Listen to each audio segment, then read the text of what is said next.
There was once a young man named Daniel, born into a small town where dreams seemed too big to fit. He wasn't rich, he wasn't the smartest in his class, and he carried the heavy label of being average. At 19, Daniel's life completely broke apart. His father lost his job, his mother got sick, and he had to quit college to work in a dusty warehouse just to keep food on the table. Every night, as he came home, covered in sweat and dust, he felt his dreams slipping away. One evening, Daniel looked at himself in the cracked mirror of his room. He whispered, "Is this really my life? Is this the best I can do?" For a moment, he thought of giving up, of accepting that life would never change. But then, he remembered something his mother once told him: "Son, life will test you, but it will never defeat you unless you let it." That single sentence sparked something inside him. The next day, instead of spending his lunch break complaining with coworkers,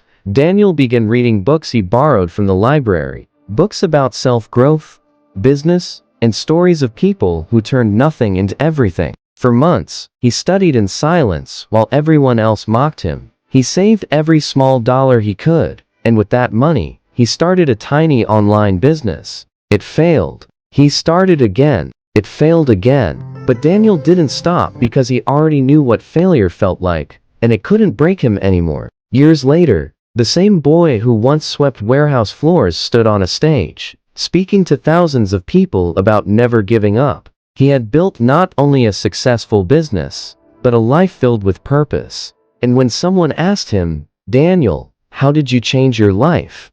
he smiled and said, "I stopped waiting for the world to believe in me. I started believing in myself first."